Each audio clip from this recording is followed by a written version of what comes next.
The transport ship docked its station with a soft hiss of releasing pressure. Park stood at the viewport and watched the massive space station grow larger until it filled her entire view. She had seen pictures during her briefing, but nothing had prepared her for the real thing. The station was the size of a small moon, spinning slowly against the backdrop of distant stars. She was the only human on the transport. The other passengers were tall, insect-like creatures from some world she had never heard of. They clicked and buzzed to each other in their own language, ignoring her completely. Did not mind. She was used to being ignored. A voice came through the speaker system in several languages before switching to Korean. "Attention passengers. We have arrived at Galactic Military Academy Station. Please collect your belongings and proceed to customs." Picked up her single bag. Everything she owned that mattered fit inside it. 3 changes of clothes, a tablet loaded with language files, a small photo of her mother tucked into the side pocket. She had left Earth 6 months ago, traveled through 4 different transit stations, and now she was here. The first human to ever set foot in the most famous military academy in the known galaxy. The United Earth Coalition had fought for 15 years just to get a seat at the galactic table. They were new to space travel, new to alien contact, new to everything. Most species looked at humans the way humans might look at clever monkeys. Interesting, perhaps, but not important. When the Coalition finally earned the right to send one representative to observe at the Academy, the Military Council had argued for weeks about who to send. Some wanted to send a general, someone impressive with medals and authority. Others wanted to send a scientist who could learn their technology. In the end, they sent. She was 26 years old. She held the rank of corporal. She had no special medals, no famous family, no political connections. What she had was a perfect score on every observation and analysis test the military had ever given her. She could watch a person for 5 minutes and tell you their strengths, their weaknesses, and 3 different ways to defeat them. The Coalition did not send her to impress anyone. They sent her to learn. The customs area was enormous, designed to handle species of all sizes. Walked past a creature that looked like a walking tree, its branches heavy with what might have been fruit or might have been eyes. She walked past a group of small, furry beings who chattered excitedly in high-pitched voices. She walked past a pair of massive reptilian soldiers who stood nearly 8 feet tall, their scaled bodies covered in ceremonial armor. She recognized them from her briefing files. They were the dominant species at the Academy, famous across the galaxy as the finest warriors ever produced. Their home world was classified as a death world because almost everything on it was designed to kill. They had evolved to survive there, and then they had evolved to conquer it completely. One of them looked down at her as she passed. His eyes were yellow with vertical black pupils, like a snake. He said something to his companion in a rumbling language that sounded like rocks grinding together. The other one laughed. Kept walking, she did not react. The customs officer was a bored-looking creature with 6 arms and skin that shifted colors depending on the light. It scanned her documents without interest. "Human," it said flatly, "observer status only, no combat clearance, no weapons clearance, no restricted area access." It stamped something on her tablet and waved her through. Next. A young man was waiting for her on the other side. He was human, maybe 40 years old, wearing a neat gray suit that marked him as a diplomat. His name tag read Director in both English and the Galactic Common Script. "Corporal Park," he said, bowing slightly. "Welcome to, I am Director of the Earth Coalition office here. I will be your liaison during your stay." Bowed back. "Thank you, Director, I appreciate the welcome." "Walk with me." He turned and began moving through the crowded corridor. "I will be honest with you, Corporal. Your presence here is not entirely welcome. They did not want to allow any human observers. They consider us too primitive, too weak, too new to space. The only reason they agreed was political pressure from other species who wanted to see how we would perform. I understand, said. Do you? Glanced at her. They will try to humiliate you. They will try to make you quit. They will insult your species, your planet, your family. They will do everything they can to prove that humans do not belong here. I understand, said again. Stopped walking. He studied her face for a long moment. You really do, don't you? Good. Then you know what you need to do. Watch, learn, say nothing. Exactly. He started walking again. The Academy training cycle is 12 weeks. You are here to observe Predator combat training, which is the most elite program they offer. You will be in the viewing gallery with other observers from non-combat species. You will not participate. You will not speak unless spoken to. You will not give them any reason to remove you. They reached a large window that looked out over an interior courtyard. Below, a group of cadets were training. They moved with terrifying speed and grace, their 4 arms wielding weapons that glowed with contained energy. Even from this distance, could hear the crash and ring of their practice combat. The 12 cadets in this training group are the best of the best, said. Children of war heroes, nobility, and political leaders. They are arrogant, dangerous, and utterly convinced of their own superiority. Watch them. Her eyes moved slowly from one cadet to another, taking in details. The way they moved, the way they balanced their weight, the way they favored certain attacks over others. How long until training begins? She asked. Tomorrow morning. I will show you to your quarters now. They are small, I'm afraid. Humans are not given priority in housing assignments. Small is fine. Her quarters turned out to be barely larger than a closet. The bed was a hard platform that folded out from the wall. The bathroom was a tiny cube with a shower that sprayed water at uncomfortable angles. The single window looked out at a blank metal wall. Set her bag on the bed and began unpacking. She placed the photo of her mother on the small shelf above the bed. She loaded her tablet with the training schedules had sent her. She sat on the hard bed and read through the files on anatomy and combat techniques until her eyes burned. At midnight, she finally allowed herself to sleep. At 5 in the morning, she woke up and began stretching. Her body was small and lean, built for endurance rather than power. She could run for hours without stopping. She could go days without proper sleep. She could survive on minimal food and water.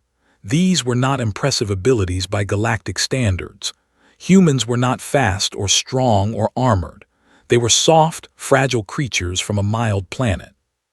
But humans had other advantages. Advantages that did not show up in physical assessments or species classifications.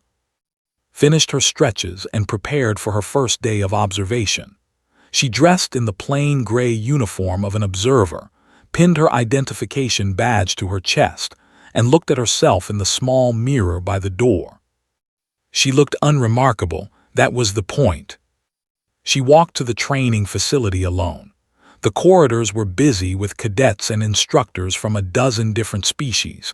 Some of them looked at her with curiosity. Most did not look at her at all. She found the observation gallery and took a seat in the front row. Below, the 12 cadets were warming up for the day's exercises. They were magnificent and terrifying, like living weapons. Commander, the chief instructor, was a massive with scars covering half his face. He looked up at the gallery and his gaze stopped on. For a moment, something flickered in his yellow eyes. Annoyance, perhaps, or contempt. Met his gaze calmly. She did not look away. Then she pulled out her tablet and began taking notes. 3 weeks passed slowly on station. Every morning, woke before dawn and made her way to the observation gallery. Every evening, she returned to her tiny room and reviewed her notes until exhaustion forced her to sleep.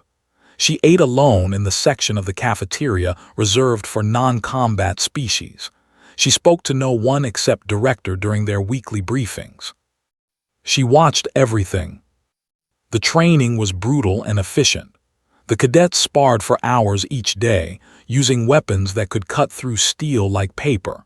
They practiced combat formations, studied tactical simulations, and pushed their bodies to the breaking point.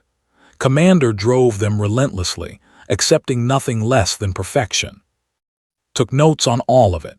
She noted how the cadets moved, how they attacked, how they defended.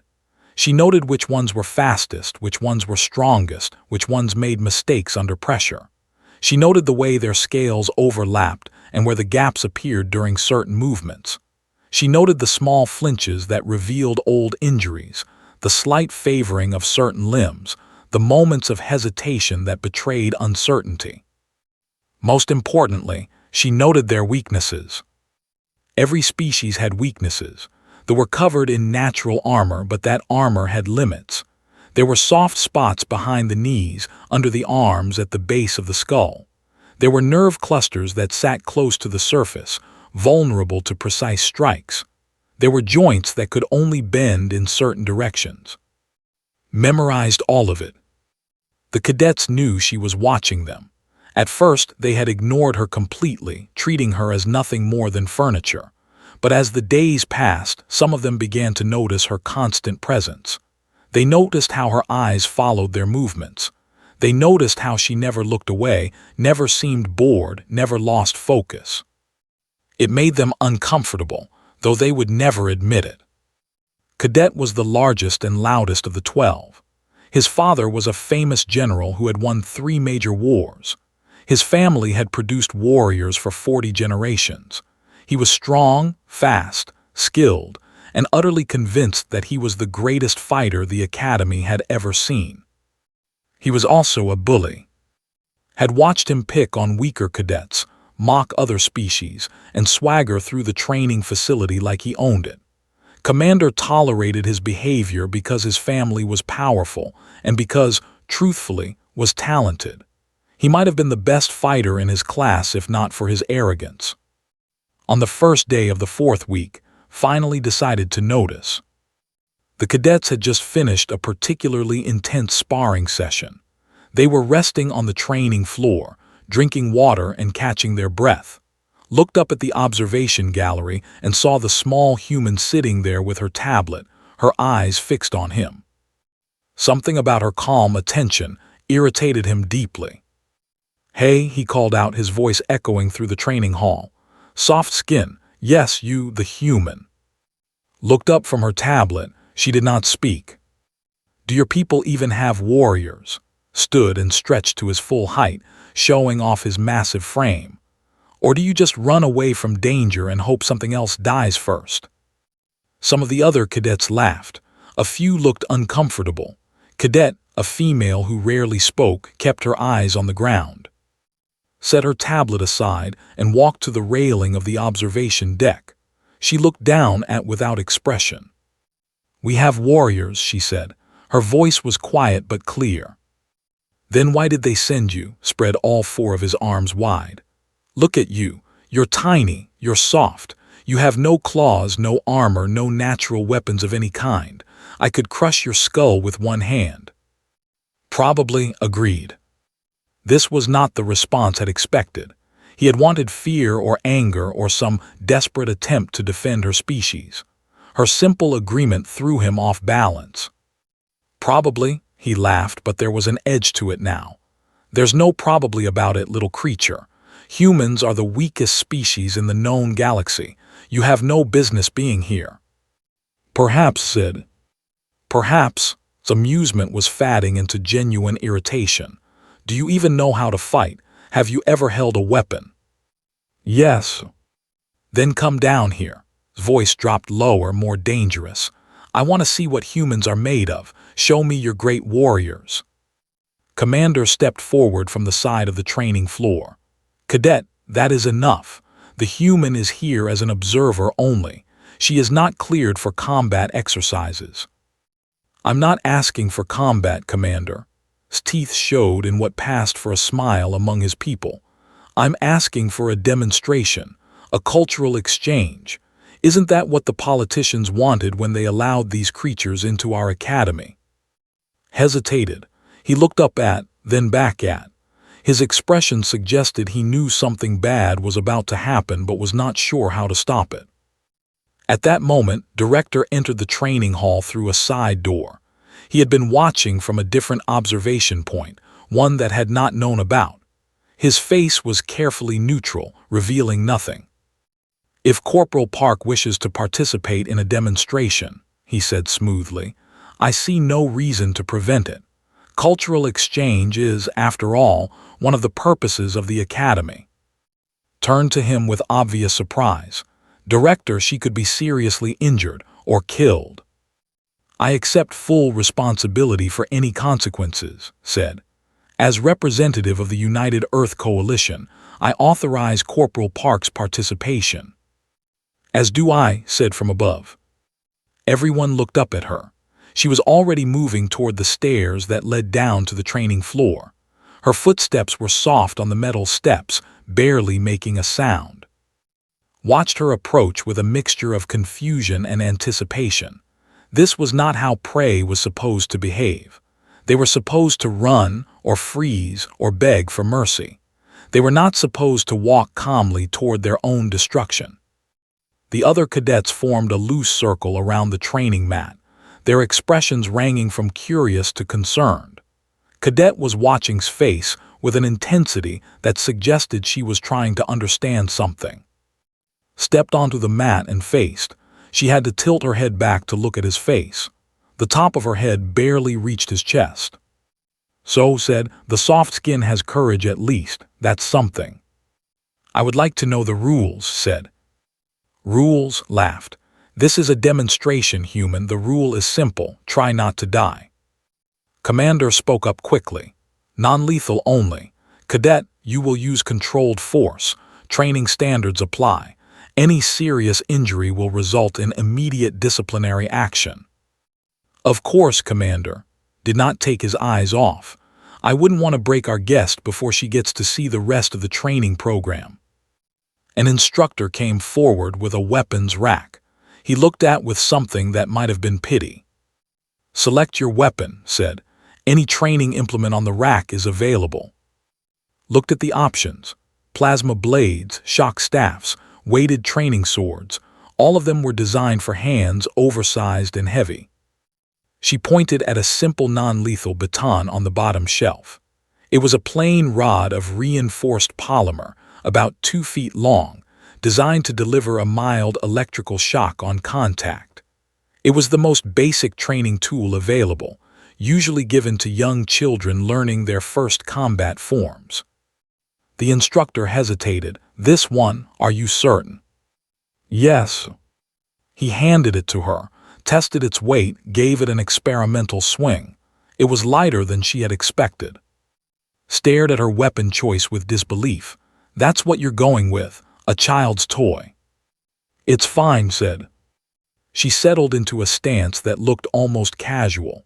Her weight was balanced evenly on both feet. The baton hung loosely at her side. Her eyes were fixed on center of mass, not on his face or his hands. Commander raised his hand. The training hall had gone completely silent. Even the observers in the gallery had stopped talking. "This demonstration will begin on my signal," announced. "Non-lethal contact only. The first combatant to yield or become incapacitated loses." Crouched slightly, his forearms spreading into a combat stance. Energy crackled around his claws. Did not move. 3, said. His muscles tensed. 2. His breathing slowed. 1. His hand began to fall. The moment Commander's hand began to drop, exploded forward. He moved with the speed that had made the feared across 1,000 worlds. His upper right claw swept towards head in a strike designed to end the fight instantly. He would grab her, slam her to the ground, and pin her there until she yielded. Quick, clean, humiliating. But was not there. She had started moving before his hand completed its fall. Not backward, as anyone would expect, but forward and to the side. She slipped inside his reach, past his sweeping arm, close enough to smell the strange mineral scent of his scales. The baton cracked against the nerve cluster behind his lower left knee. The sound echoed through the silent training hall. His leg buckled beneath him, the limbs suddenly numb and unresponsive. His balance shifted, his attack missing completely, his massive body tilting to one side. Before he could recover, was already moving again. She stayed close to him, so close that his size became a disadvantage. He could not see her without turning his head. He could not strike her without hitting himself. The baton found the soft tissue under his primary arm, jabbing hard into the gap between his scales. Then it whipped up and struck the pressure point at the base of his skull, right where the scales were thinnest. His eyes rolled back. He dropped to the training mat with a crash that shook the floor. 3 seconds had passed. For a moment, no one moved. The other 11 cadets stood frozen in shock, their minds unable to process what they had just witnessed. The great pride of the academy lay unconscious at the feet of a creature half his size. Then they charged. They did not think. They did not plan. They simply reacted with the instincts of predators seeing their pack leader fall. All 11 of them rushed toward at once, claws extended, teeth bared, roaring with fury. This was exactly what she had expected. Did not try to run. Running from was pointless. They were faster than humans over short distances, and their hunting instincts would only be triggered by fleeing prey. Instead, she moved toward them. She met the first cadet just as he reached for her. Her baton struck his wrist at the exact point where the scales separated during extension. His claws went numb. Before he could react with his other arms, she had ducked under his guard and driven the baton into his solar plexus. The electrical shock was mild by standards, but combined with the precise strike to a cluster of nerve endings, it was enough. He doubled over, gasping. The second cadet swung at her from the left, dropped into a roll, passing between his legs, and struck the back of his knee as she came up. He stumbled forward into the third cadet, and both of them crashed to the ground in a tangle of limbs. She did not stop moving. She could not afford to stop. If even one of them managed to grab her, the fight would be over. Her only advantage was motion, precision, and the 3 weeks of careful observation that had taught her exactly how they would attack. The fourth cadet was smarter than the others. He held back, trying to circle around behind her while his companions attacked from the front, but had noted his cautious nature during training. She knew he would try to flank her. She adjusted her path, keeping him in her peripheral vision, waiting for him to commit. When he finally lunged, she was ready. She has rushed and brought the baton down hard on his extended arm, targeting the joint where the elbow bent backward. He screamed and dropped to one knee. She hit him again behind the ear, and he went silent. 8 seconds had passed. 4 cadets were down. The remaining 7 had learned caution now. They spread out, trying to surround her, cutting off her escape routes. Their yellow eyes tracked her movements with predatory focus. They had stopped roaring. This had become serious. His breathing was steady. Her heart rate had barely increased. She had trained her body for years to stay calm under pressure, to treat combat as a problem to be solved rather than a crisis to survive. She assessed the situation. 7 opponents, all larger and stronger than her. Her baton was still working, the electrical charge still active. The lighting in this section of the training hall came from 3 overhead panels. The floor was smooth but not slippery. The fallen cadets were obstacles she could use. A plan formed in her mind. It took less than a second. She grabbed the training blade from the belt of the cadet nearest to her feet. Before anyone could react, she hurled it at the leftmost light panel. The blade was not designed for throwing, but she had spent hours during her childhood throwing everything she could get her hands on. The blade tumbled end over end and shattered the panel with a crash of breaking components. One corner of the training hall plunged into shadow. They hesitated. Their eyes were adapted for bright light, for the harsh sun of their home world. Dim conditions were uncomfortable for them, reducing their visual acuity by nearly half. Human eyes, evolved for both day and night hunting, had no such limitation. Moved into the shadow. The cadets followed, but they were slower now, uncertain. They could see her outline but not her details. They could not track the movement of her baton until it was too late. She struck twice from the darkness. 2 more cadets fell, clutching at injuries they had not seen coming. 12 seconds, 6 down. The 5 remaining cadets pulled back into the light. They were breathing hard now, their confident expressions replaced by something closer to fear. They looked at each other, trying to coordinate without words. Cadet was among them. She had positioned herself at the back of the group, watching with an expression that was more curious than angry. She had not attacked yet, had not rushed forward with the others. She was thinking. Noted this and filed it away. The largest of the remaining cadets, a male named, roared and charged alone. He was trying to overwhelm her with pure aggression, sacrificing technique for speed and power. It did not work. Let him get close, then pivoted at the last moment. His own momentum carried him past her off balance. She struck him 3 times in rapid succession, throat, armpit, back of knee. He crashed into the wall and did not get up. 18 seconds, 7 down. The next 2 came together, coordinating their attack, 1 high, 1 low. It was the first intelligent strategy they had shown. Jumped.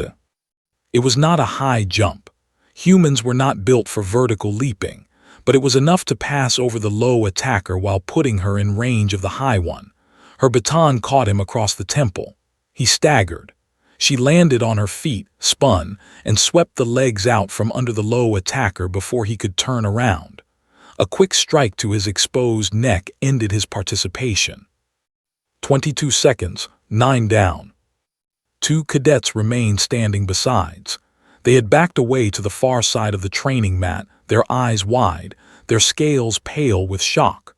One of them was visibly trembling. Walked toward them. She did not run. She did not threaten. She simply walked, her baton held loosely at her side, her breathing still even and controlled. The trembling cadet broke first. He threw himself at her with a desperate scream, all technique forgotten. She stepped aside, hooked his ankle with her foot, and let his own weight bring him down. A single strike to the back of his head ensured he would not rise. 25 seconds, 10 down. The second cadet tried to surrender. He raised all 4 hands, opened his mouth to speak. He was too slow. Had noted during training that this cadet had a habit of feinting surrender before attacking. She did not give him the chance. Her baton struck his throat, then his knee, then the nerve cluster in his side. He collapsed without making a sound. 28 seconds, 11 down. Only remained. The female stood alone on the training mat, surrounded by her fallen companions. She had not moved from her position at the back of the group. Her hands were empty, held away from her body in a gesture of non-aggression. "I yield," she said. Her voice was calm. Stopped, she studied his face, looking for deception, for the tension that would indicate a planned attack. She found nothing. "Accepted," said. She lowered the baton. 30 seconds. 12 cadets, 1 standing by her own choice. The training hall was utterly silent. Commander stood frozen at the edge of the mat, his face blank with shock. The observers in the gallery had risen from their seats, pressing against the windows, unable to believe what they had witnessed. Director was smiling. The silence lasted for what felt like eternity. Then it shattered all at once. Alarms began blaring as the Academy's medical system detected multiple injured cadets. Emergency lights flashed along the walls. Doors burst open and medical teams rushed in, their equipment hovering on anti-gravity platforms. Stepped back from the training mat, moving out of the way of the medical personnel. She placed the baton carefully on the ground beside her feet. Her hands were steady. Her expression had not changed throughout the entire fight. The medics worked quickly, scanning the fallen cadets with portable diagnostic tools. One by one, they began calling out status reports.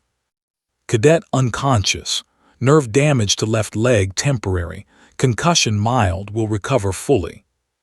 Cadet unconscious. Throat contusion minor, no permanent damage. Cadet unconscious. Dislocated elbow easily repaired, mild electrical burns. The reports continued. 11 unconscious cadets, all with injuries that sounded terrible but would heal completely within days. Every strike had been precise. Every blow had been calculated to incapacitate without causing permanent harm. Commander listened to each report with growing disbelief. His yellow eyes kept moving from the fallen cadets to the small human who had defeated them all. He seemed unable to reconcile what he was seeing with what he knew to be true about the galaxy. "This is impossible," he said finally. His translator rendered his voice as flat and mechanical, but the confusion was clear. "Humans are classified as non-combatants. Your species has no natural weapons, no combat adaptations. How did you do this?" Looked at him calmly. "I watched." "Watched? You watched for 3 weeks, and that was enough to defeat 12 of my best cadets." "Yes." Shook his head slowly. "I have trained warriors for 40 years. I have never seen anything like this. You moved like you knew exactly what they would do before they did it." "I did know," said. "I watched them train every day. I learned their patterns, their habits, their weaknesses. I knew how would attack because he always leads with his upper right claw. I knew would charge alone because he doesn't trust his companions. I knew Cadet would not attack because she thinks before she acts." She paused.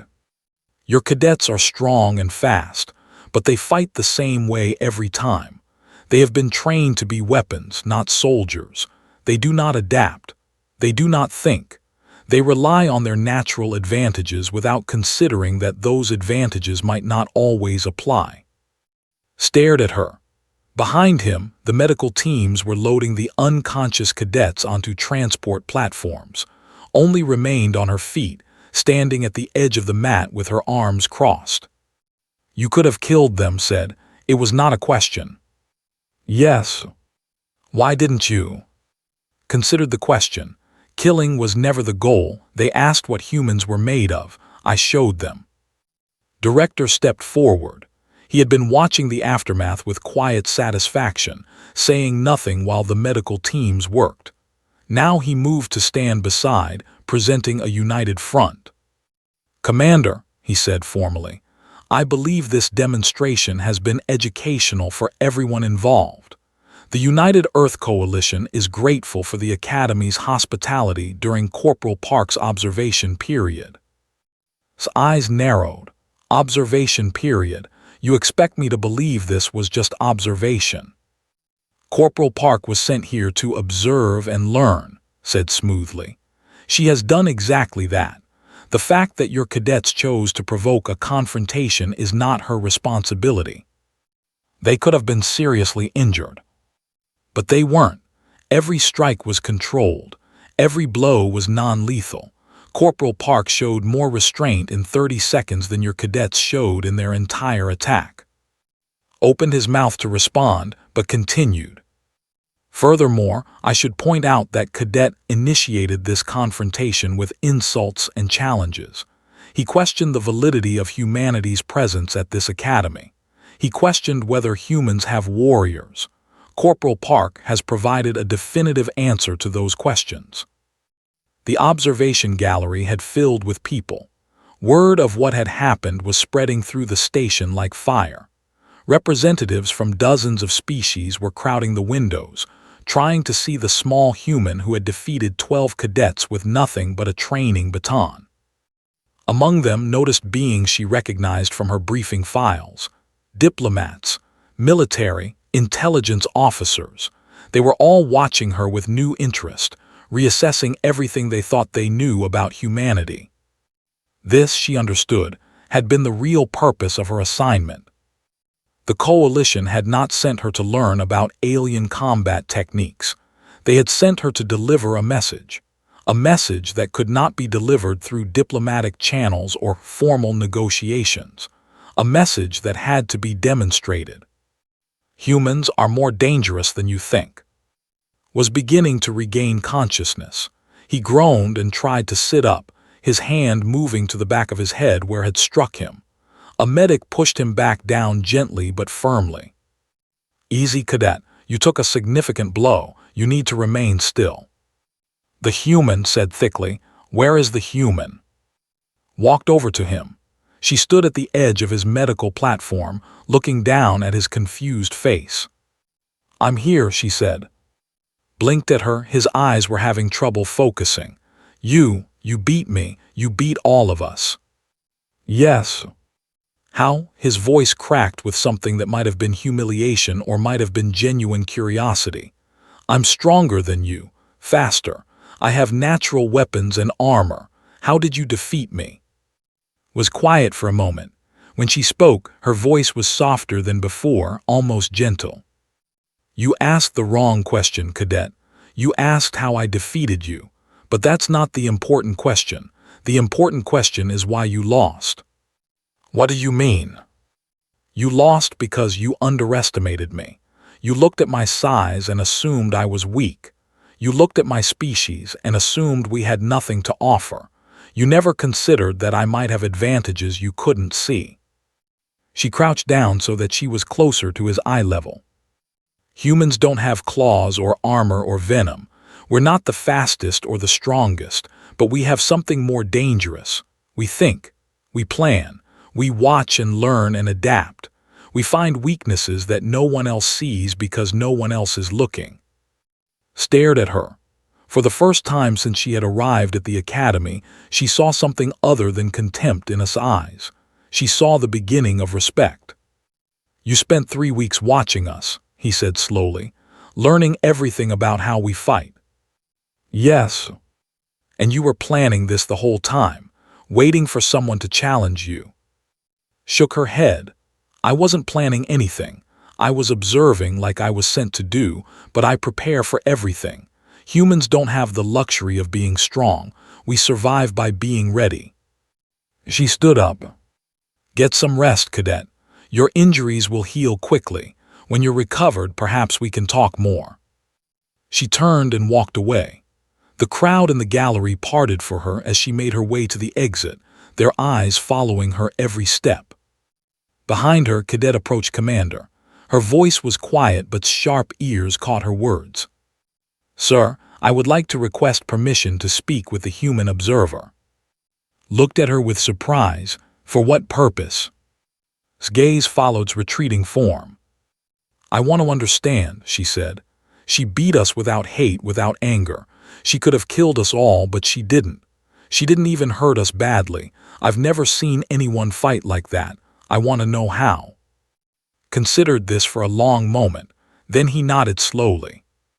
"Permission granted. But be careful, Cadet. I'm beginning to think we have all underestimated what humans are capable of." Watched disappear through the doors. "Yes, sir," she said. "I think you're right." The news spread across the galaxy faster than light itself. Within hours, recordings of the fight had been transmitted and shared through every major communication network. The footage showed everything. A tiny human woman facing 12 of the most elite warriors. 30 seconds of precise, devastating combat. And then the aftermath with 11 unconscious cadets and one who had been smart enough to yield. Military analysts from 100 different species watched the recording over and over. They slowed it down, froze individual frames, studied every movement made. They published reports and held conferences and argued about what it meant for galactic security. The consensus was troubling for many of them. Humans, it seemed, were not the harmless newcomers everyone had assumed. They were something far more dangerous, a species that had learned to think their way to victory. On station, the atmosphere had changed completely. Before the fight, humans had been treated as curiosities at best, nuisances at worst. Now, whenever walked through the corridors, people moved out of her way. They watched her with a mixture of fear and fascination. They whispered to each other when they thought she could not hear. She heard everything.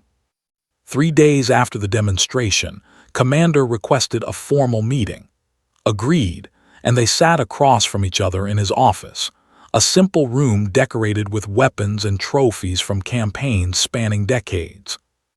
"I owe you an apology," said without preamble. "I treated you as an inconvenience. I assumed you had nothing to offer this academy. I was wrong." Accepted this with a small nod. "You believed what everyone believes about humans. It's not your fault." "No, it is my fault. I am a warrior and an instructor. I should recognize strength in all its forms. Instead, I saw only what I expected to see." He leaned forward. "Tell me something, Corporal. Could you teach what you did? Could you show others how to fight the way you fight?" "Anyone can learn," said. "Observation, analysis, understanding anatomy and movement and psychology. These are skills, not gifts. They can be taught." "Then I would like to offer you a position." Raised an eyebrow. "What kind of position?" "Guest instructor. Special tactics. I want you to teach our cadets how to think the way you think, how to see weakness where others see only strength, how to fight with their minds as much as their bodies." It was a remarkable offer. No human had ever held an instructor position at the Galactic Military Academy. No species classified as non-combatant had ever been invited to teach warriors how to fight. "I would need authorization from my government," said. "Already handled," smiled, showing his teeth. "Director contacted Earth yesterday. Your government has agreed to extend your assignment indefinitely." Thought about this. 3 weeks ago, she had been a corporal with no prospects, sent on a mission that most people expected to fail. Now she was being offered a chance to reshape how the galaxy thought about her species.